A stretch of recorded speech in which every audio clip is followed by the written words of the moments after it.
Class 5-এর প্রিয় ছাত্রছাত্রী বন্ধুরা, আজকে আমরা অনুশীলনী 1.4 পেজ 23 নম্বর মানে পেজ মানে হচ্ছে পৃষ্ঠা 23 প্রভাতী গণিত ক্লাস 5-এর যে 1 নম্বরে সঠিক উত্তরটি নির্বাচন করা অর্থাৎ এমসিকিউ ছিল সেই পোর্শনগুলোর কোশ্চেন নিয়ে আমরা আলোচনা করব। গতকালের ক্লাসে আমরা অনুশীলনী 1.3-এর যতগুলো অঙ্ক ছিল সমস্ত অঙ্ক আমরা পাটে পাটে এবং পরপর অঙ্কগুলোকে কভার করেছি। ঠিক আজকের এই ক্লাসে আমরা অনুশীলনী 1.4 শুরু করছি। এটা ফার্স্ট ক্লাস। এই টপিকটাতে অর্থাৎ অনুশীলনী 1.4-এর অঙ্ক যতগুলো আছে সেগুলোকেও আমাদের পাটে পাটে ভাগ করতে হবে কারণ এখানে অনেকগুলো মানে বেশ কিছু অঙ্ক রয়েছে যা একটা ক্লাসে প্রোভাইড করা সম্ভব হবে না। সেই জন্য 2-3টে পার্টে কিংবা 4টে পার্ট মতো মনে হয় হতে পারে মেবি। তো সেই পার্টে আমরা এটাকে কভার করব। চলো বন্ধুরা দেখে নেব অঙ্কগুলোর পরপর সমাধান।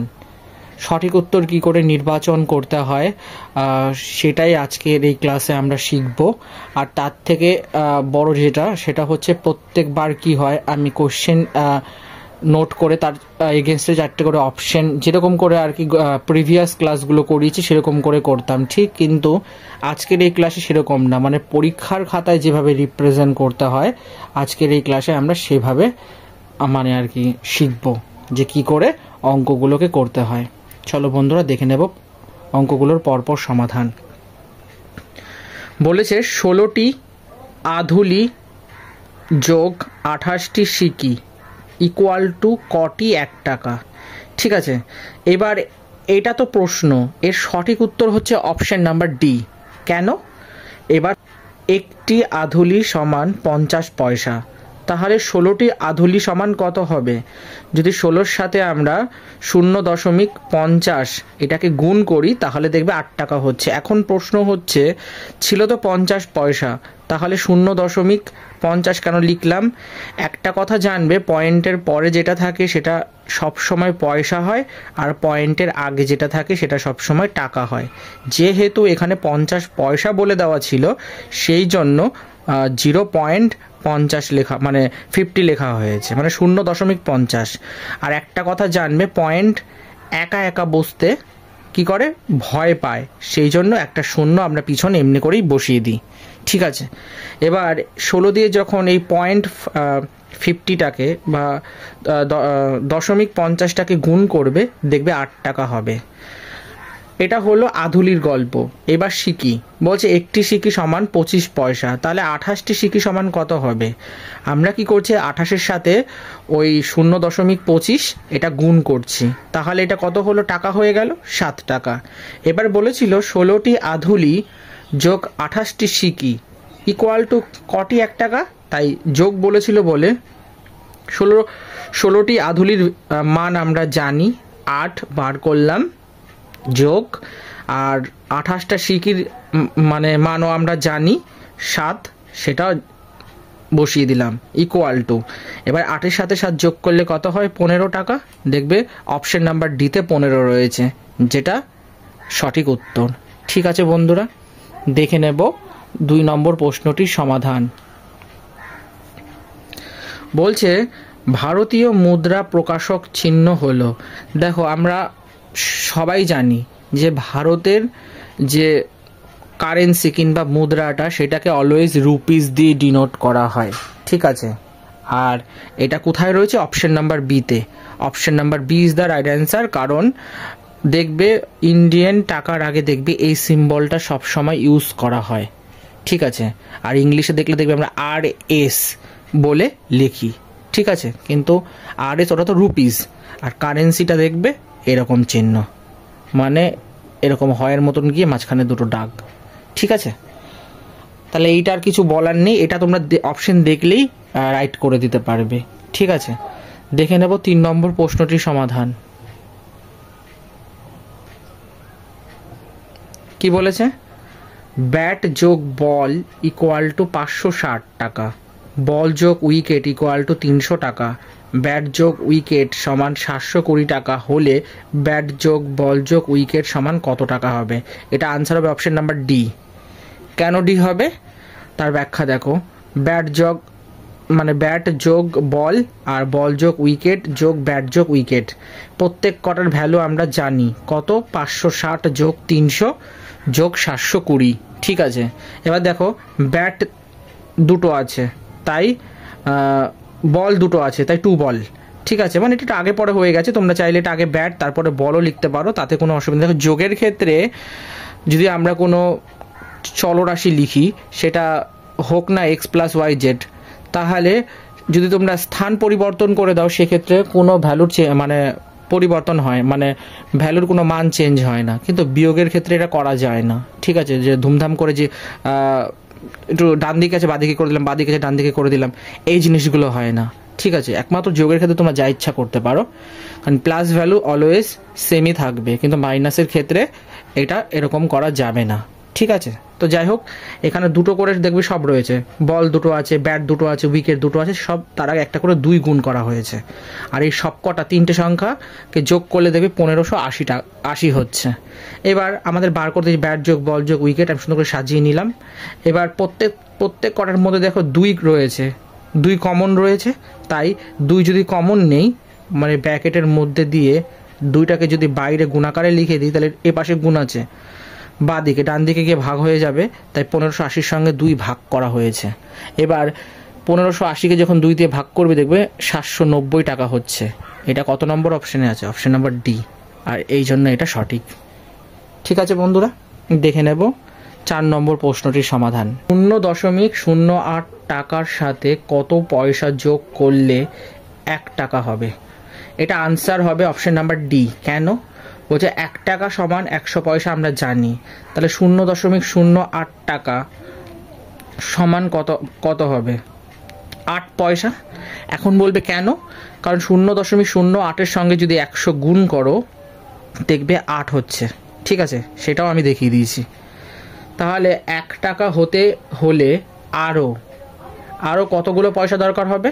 তার মানে 100টা তো টোটাল পয়সা। ঠিক আছে, আর আমরা বার করে দিয়েছি, মানে 0.08টা টাকা ছিল, এটাকে আমরা পয়সায় বার করে নিয়েছি, তাহলে 8 হচ্ছে। পয়সা বিয়োগ হয়, তাহলে 100 থেকে 8 যদি বাদ দিই তাহলে কত হচ্ছে? 92 পয়সা। তার মানে 1 টাকা হতে হলে আরও 92 পয়সা যোগ করতে হবে, আর দেখবে এটা অপশন নাম্বার ডিতে রয়েছে, তাই এটা সঠিক। ঠিক আছে, পরীক্ষার খাতায় তোমাদের কি হবে, শুধুমাত্র দাগ নাম্বারটা দিয়ে এইটুকুনি পোর্শন লিখে দিলেই ফুল মার্কস, 1-এ 1। কিন্তু এই এত কিছু ব্যাখ্যা এইগুলো না দেখালেও হবে, কিন্তু এত কিছু ব্যাখ্যা না কষলে তোমরা যে সঠিক উত্তরটাও বার করতে পারবে না বন্ধুরা। সেই জন্য আমার ওপিনিয়ন হচ্ছে যে এই যে এত কিছু ব্যাখ্যা, এটা তোমরা সাইডে রাফের মতন করে কিন্তু কষে নিয়ে তারপর অপশনে টিক দিতে পারো, তাহলে কি হবে, তোমাদের কখনো ভুল হওয়ার সম্ভাবনা হবে না। দেখো, এটা ইতিহাস ভূগোল কিংবা বাংলা নয় যে কোনো এক সময় এই কোশ্চেনটার আনসার পড়েছো, একটু মনে করলে বা অপশন এলিমিনেট করলে বা একটু চিন্তা ভাবনা করলে একটা আন্দাজে টিক দিয়ে দিলে আনসারটা সঠিক হয়ে যাবে। ঠিক আছে, এটা ম্যাথস, এটা অঙ্কতে এরকম হবে না। তোমরা ABCDর মধ্যে গেস করে কখনোই সঠিক উত্তর মানে রাইট করে বেরিয়ে যেতে পারবে না। তার জন্য তোমাদেরকে যেটা আর কি সর্বশ্রেষ্ঠ, মানে আমার সাজেশন, যে সাইডে একবার রাফটা কষে নিয়ে দেখো যে আনসারটা কি আসে। যদি তোমার যেটা কষা আনসার তার সাথে যদি অপশনগুলো যেটা ম্যাচ করবে সেটাতে টিক দিয়ে দেবে, এতে কি হবে, ফুল মার্কস একদম ক্যারি করে নিতে পারবে, মানে একটা নাম্বারও কাটা যাবে না। ঠিক আছে বন্ধুরা, চলো দেখে নেবো 5 নম্বর প্রশ্নটির সমাধান। 5 নম্বর অঙ্কটাতে কি বলেছে? বলছে কত টাকা থেকে 147 টাকা 42 পয়সা খরচ করলে 389 টাকা 1 পয়সা পড়ে থাকবে। এবার দেখো কত টাকার থেকে এটা বলেছে, তো এই ক্ষেত্রে এই কত টাকাটার থেকে এই অঙ্কটা মানে ডিরেক্ট এরকম হয়েছে। এবার এটা কেন? দেখো, কত টাকাটা আমরা জানি না, সেটাকে যদি আমরা ক ধরে নিই তাহলে সে ক বিয়োগ যদি কত 147 টাকা 42 পয়সাটা বিয়োগ করি, তাহলে সমান কত পাচ্ছি আমরা? 389 টাকা 1 পয়সা। ঠিক আছে, তাহলে ক টাকা সমান এটা তো এই পাশে বিয়োগ ছিল, তাহলে এই পাশে গিয়ে যোগ হবে, ওই জিনিসটাকেই জাস্ট একবারে এইভাবে রিপ্রেজেন্ট করা হয়েছে।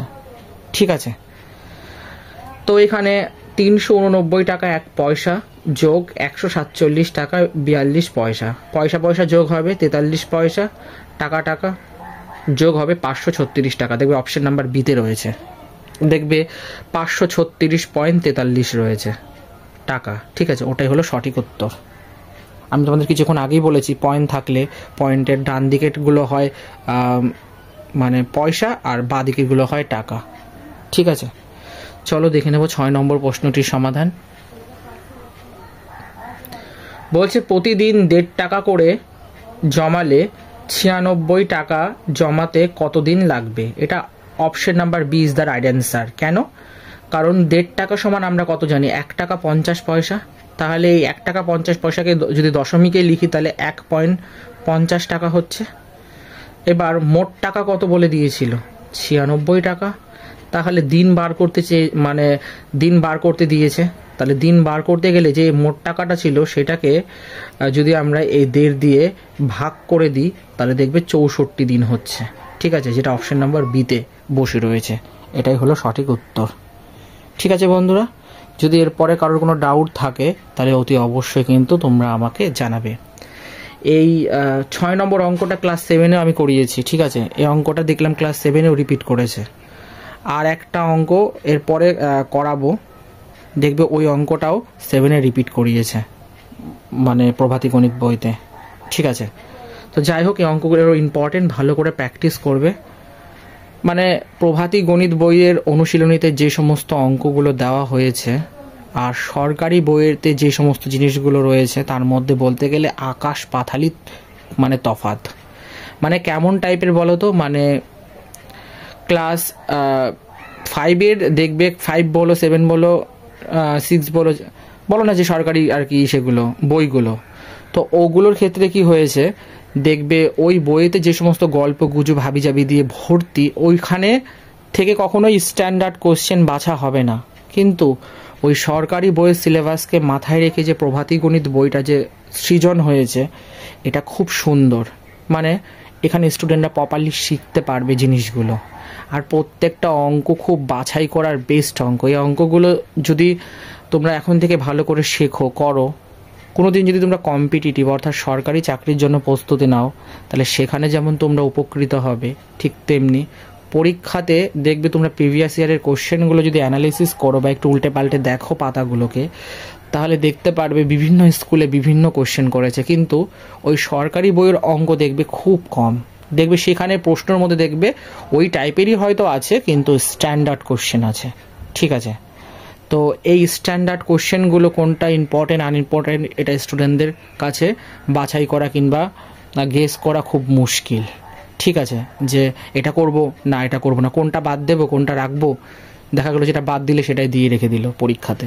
তো এই জিনিসগুলো, তো সেই জন্য এই অঙ্কগুলো ভেরি ভেরি ইম্পর্টেন্ট। মানে এই বইটাকে তোমরা যদি ভালো করে রিভিশন করে নিতে পারো, প্র্যাকটিস করে নিতে পারো, তোমরা 100% অ্যাসিওর থাকবে যে স্কুল বলো যে কোনো কিছুতে বলো না কেন, প্রশ্ন যেমনই দিক না কেন তোমরা তুড়ি মেরে সলভ করে দিয়ে চলে আসতে পারবে। মানে এখানে এতটাই স্ট্যান্ডার্ড আর ইম্পর্টেন্ট কোশ্চেনগুলোকে মানে রেখেছেন ওনারা, ডাফ অ্যান্ড দত্ত তুলসী প্রকাশনী। ঠিক আছে, তো যাই হোক ভালো করে প্র্যাকটিস করো, ক্লাসগুলো দেখো। এখন বন্ধুরা তোমাদের মনে একটা ডাউট হতে পারে, এই অঙ্কগুলো আমি তোমাদেরকে আগে থেকে কষে নিয়ে বুঝিয়ে দিচ্ছি, আমি তো তোমাদের সামনে চাইলে কষে কষে করাতে পারি। হ্যাঁ এটা ঠিক, কষে কষে করাতে পারি, কিন্তু সমস্যাটা কোথায় জানো, যদি আমি অঙ্কগুলো তোমাদেরকে কষে কষে দেখাতে যাই তাহলে আমি 5টা থেকে 10টা বা কিংবা 7টা এর বেশি অঙ্ক আমি তোমাদের প্রোভাইড করতে পারবো না। কারণ তোমরা যদি একটু ক্লাস 7-এর অঙ্ক একটু মানে তোমাদের কাছে রিকোয়েস্ট আর কি, এই জিনিসটা আমি তোমাদেরকে এই জন্যই বলছি, মানে প্রুভ করানোর জন্য। তোমরা যদি চ্যানেলে ভিজিট করো করে ক্লাস 7-এর ফার্স্ট যে ভিডিওটা মানে প্লেলিস্টে রয়েছে, প্লেলিস্টের ফার্স্ট ভিডিওটা তোমরা যদি দেখো তাহলে দেখতে পারবে সেখানে আমি অঙ্কগুলো কষে কষে ওদের করিয়েছি। ঠিক আছে, তো কষে কষে করিয়েছি, কিন্তু দেখবে ভিডিওর লেন্থ বড়, ডিউরেশন বড়, ক্লাস বড় হয়ে গেছে, বাট অঙ্ক আমি সেরকম কিন্তু প্রোভাইড করতে পারিনি। ওই মোটামুটি ধরো 7টা 5টা 6টা 10টা এর বেশি করাতে পারিনি। এবার ওরকম করে যদি করাতে থাকি তাহলে এই বই আমি জীবনেও কমপ্লিট করতে পারবো না। হ্যাঁ, জীবনেও বললে কথাটা ভুল হবে, মানে করাতে পারবো, কিন্তু ততদিনে দেখবে তোমরা ক্লাস 5 কমপ্লিট করে 7-এ উঠে গেছো। ঠিক আছে, তো এতটা সময় লেগে যাবে। তাই সময়ের সাথে সামঞ্জস্য রেখে যাতে তাড়াতাড়ি করে সিলেবাসগুলো কমপ্লিট করাতে পারি, তোমরা যাতে এক্সামে উপকৃত হতে পারো, সেই জন্য একসাথে বেশি অঙ্ক প্রোভাইড করাতে গেলে এর থেকে আর বিকল্প অপশন কি হতে পারে। তাও আমি অঙ্কগুলো তোমাদেরকে বুঝিয়ে দিচ্ছি, এক্সপ্লেন করে দিচ্ছি এই কারণে যাতে তোমাদের ফেয়ার করতে কোনো রকম অসুবিধা না হয়। ঠিক আছে বন্ধুরা, চলো, অনেক বেশি গল্প হয়ে যাচ্ছে, তো আমরা 7 নম্বর অঙ্কটা সমাধানটা দেখে নিই। 7 নম্বরে কি বলেছে, তোমার মা তোমাকে 32টি 5 টাকার কয়েন দিলেন, 200 টাকা পূর্ণ করার জন্য তুমি আর কটি 5 টাকার কয়েন জমাবে? এটা হচ্ছে আনসার হবে অপশন নাম্বার ডি। কেন? মা দিলেন 32টি 5 টাকার কয়েন, তাই 32-এর সাথে 5 গুণ করে 160 টাকা। বাকি দরকার মানে অবশিষ্ট 200 থেকে যদি 160 বাদ দিয়ে দিই তাহলে 40 টাকা হচ্ছে। তাহলে আরও কয়েন লাগবে 40কে, যখন আরও কয়েন কতগুলো লাগবে? 5 টাকার লাগবে। তাই 40কে যদি 5 দিয়ে ভাগ করে দিই দেখবে 8টি, তাহলে 8 অপশন নাম্বার ডিতে রয়েছে। এটাই হচ্ছে সঠিক উত্তর। ঠিক আছে বন্ধুরা, দেখে নেব 18 নম্বর প্রশ্নটির সমাধান।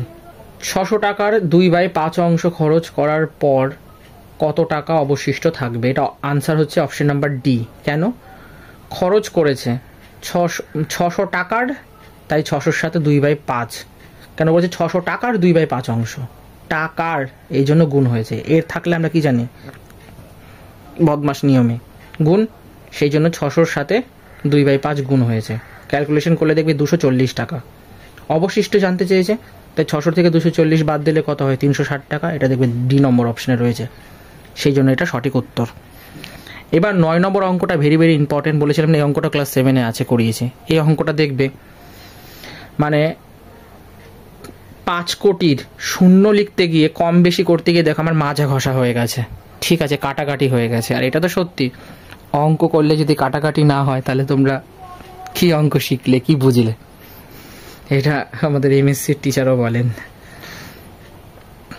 তো এই জিনিসটা আর কি, তো এই 5 কোটিতে শূন্য কম বেশি করতে গিয়ে দেখো কাটাকাটি হয়ে গেছে। তো এটা অপশন নাম্বার বি হবে সঠিক উত্তর।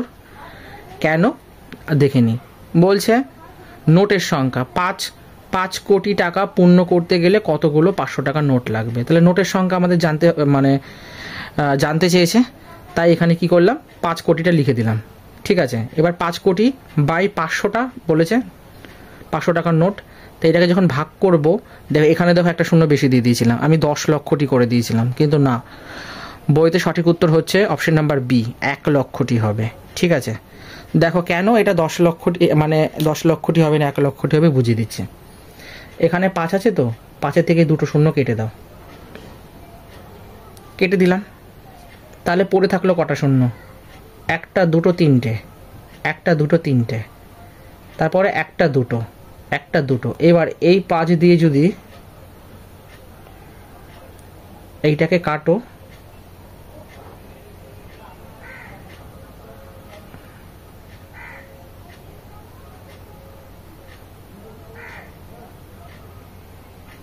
শূন্য, তো মানে এটা একই হবে।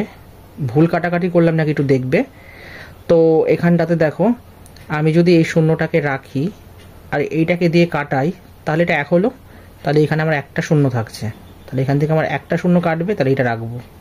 তাহলে 1, 2, 3 হলো, 1, 2, 3, 1, 2, 3, তারপরে 1, 2। ঠিক আছে, 1, 2। ঠিক আছে বন্ধুরা, তো সঠিক উত্তর হচ্ছে 1 লক্ষটি 500 টাকার নোট হলে পরে সেটা 5 কোটি টাকা হবে। যাই হোক, এই অঙ্কটা একটু ঘষা মাজা হয়ে গেছে, তোমরা এই পোর্শনটা স্কিপ করে এখান থেকে করবে। আর তোমরা যারা ডিরেক্টও লিখে দিতে পারো 1 লক্ষটি। ঠিক আছে, এবার দেখে নেব 10 নম্বর, মানে আজকে লাস্ট কোশ্চেন। বলছে সগতর টাকার অর্ধেক টাকা অনুতর কাছে আছে, অনুতর টাকার অর্ধেক টাকা পৃথ্বীরাজের কাছে আছে। পৃথ্বীরাজের কাছে 104 টাকা থাকলে সৌগতর কাছে কত টাকা আছে? বলছে ধরে নিচ্ছি সৌগতর টাকা ঠিক আছে, মানে সৌগতর কাছে ক টাকা আছে এটা ধরে নিচ্ছি। এখন প্রশ্ন হচ্ছে ক্লাস 5-এ আমরা এক্স ওয়াই এই সমস্ত চলরাশিগুলো বা ভেরিয়েবলগুলো আমরা ধরতে পারবো না, সেই জন্য ক্লাস 5-এ ক খ এই সমস্ত জিনিসগুলো ধরার চল আছে, সেই জন্য আমরা ক ধরে নিলাম যে সৌগতর কাছে ক টাকা আছে। অনুতর কাছে কত? অতনুর কাছে আছে সৌগতর অর্ধেক টাকা, তাই কয়ের সঙ্গে মানে হাফ, অর্ধেক তো তাই হাফ গুণ হলো, তাই ক/2 টাকা হলো। পৃথ্বীরাজের কাছে আছে, এটা প্রথমত পৃথ্বীরাজের কাছে কত টাকা আছে বলছে না, যে অনুতুর কাছে অর্ধেক টাকা আছে। পৃথ্বীরাজের কাছে অনুতুর টাকার মানে অতনুর টাকার অর্ধেক টাকা পৃথ্বীরাজের কাছে আছে, অর্ধেক টাকা মানে অতনুর টাকার অর্ধেক, তার মানে অতনুর টাকা কত? ক/2, আর তার অর্ধেক তার মানে হাফ গুণ হলো সঙ্গে, তাই ক/4 টাকা হলো। এবার বলেছে পৃথ্বীরাজের কাছে 104 টাকা আছে, পৃথ্বীরাজের কাছে 104 টাকা আছে, এটা পৃথ্বীরাজই বার করলাম, তাই ক/4 = 104 করলাম। এবার এটাকে কি হচ্ছে দেখো, ক মানে বজ্র গুণন, ক = 104-এর সাথে 4 গুণ হলে 416, তাহলে সৌগতর কাছে কত টাকা আছে? সৌগতর কাছে হচ্ছে 416 টাকা। কেন কেন সৌগতর কাছে, মানে পৃথ্বীরাজ তো আমরা বার করলাম, তাহলে কেন এটা সৌগত হবে? কারণ আমরা সৌগতর টাকাটা ক ধরেছিলাম আর এটা ক বেরিয়েছে, তার মানে 416 হচ্ছে সৌগতর টাকা। এটা অপশন নাম্বার বিতে রয়েছে, সেই জন্য এটা সঠিক উত্তর। ঠিক আছে বন্ধুরা, তাহলে এই ছিল ক্লাস 5-এর অনুশীলনী 1.4-এ সঠিক উত্তর নির্বাচন করো সেকশনের কিছু অঙ্ক। ঠিক আছে, তো এখানে আমরা মানে 1.4 মানে দশমিক মুদ্রা পদ্ধতি আর ডেসিমাল কারেন্সি সিস্টেমটা আমরা শুরু করে দিয়েছি, আর সেই চ্যাপ্টারেরই অনুশীলনীর অঙ্কগুলো আমরা এতক্ষণ ধরে দেখলাম। ঠিক আছে, তো আমি এক্ষেত্রে তোমাদের কিছু বেসিক নলেজ দিয়ে রাখতে চাই, যেমন তোমরা এই জিনিসগুলো রিডিং পড়বে। মুদ্রা কি? মুদ্রা হলো বিনিময়ের মাধ্যম। প্রাচীনকাল থেকেই মুদ্রার ব্যবহার চলে আসছে। আমরা যখন দোকান থেকে কোনো কিছু কিনতে যাই তখন মুদ্রার বিনিময়ে আমরা সেই দ্রব্য পেয়ে থাকি। সুতরাং মুদ্রা সম্পর্কে পরিষ্কার ধারণা থাকা আমাদের খুব প্রয়োজন। মুদ্রা প্রধানত দুটি রূপে আমরা দেখতে পাই, একটি হলো কাগজের ছাপা মুদ্রা যাকে নোট বলি, আর অপরটি হলো ধাতব মুদ্রা যাকে আমরা কয়েন বলি। তো যদি এর পাশাপাশি বর্তমানে ডিজিটাল মুদ্রার ব্যবহার শুরু হয়নি, মানে যদিও বর্তমানে কি বলছে, ডিজিটাল মুদ্রার ব্যবহার এখন অবধি শুরু হয়নি, সেটাই বলছে। কয়েন, নোট এই জিনিসগুলো তোমরা বুঝলে।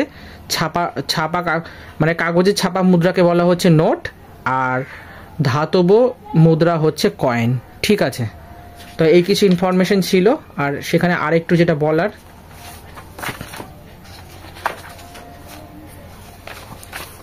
সেটা হচ্ছে তোমাদেরকে একটু কারেন্সিগুলো জেনে রাখা দরকার, প্রতীক চিহ্নগুলো, কারণ দেখবে এইগুলো এই মানে এই প্রতীক চিহ্ন দিয়েও কিন্তু প্রশ্ন করেছে। দেখো এইখানে অঙ্কটা রয়েছে, আমি দেখাচ্ছি, দেখে রাখো। দেশের নাম ভারতের যেটা হচ্ছে কারেন্সি সেটা হচ্ছে মুদ্রার নাম ভারতীয় রুপি।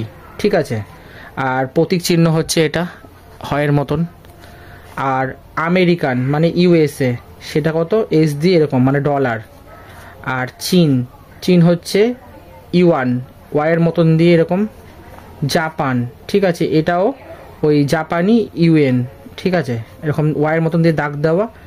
আর যুক্তরাজ্য সেটা হচ্ছে এই এফের মতো, এটা হচ্ছে পাউন্ড। এবার আমরা একটা বেশি কনসেপ্ট জানি যে 1 টাকা = 100 পয়সা, মানে 1 গুণিত 100 পয়সা। ঠিক আছে, তো এই কিছু ছিল ইনফরমেশন। আর যেখানে দেখো আমি তোমাদের বললাম না প্রতীকী চিহ্ন দিয়ে কোশ্চেন দিয়েছে, এই দেখো ভারতীয় মুদ্রা প্রকাশক চিহ্ন হলো, তাহলে ডেফিনেটলি কোনটা হবে তোমরা বলো? অপশন নাম্বার বি, এই যে হয়ের মতন। ঠিক আছে বন্ধুরা, তাহলে আজকের এই ক্লাসে আমরা এই এক দাগে সঠিক উত্তর নির্বাচন করে এই সেকশনটা পুরো কমপ্লিট করলাম।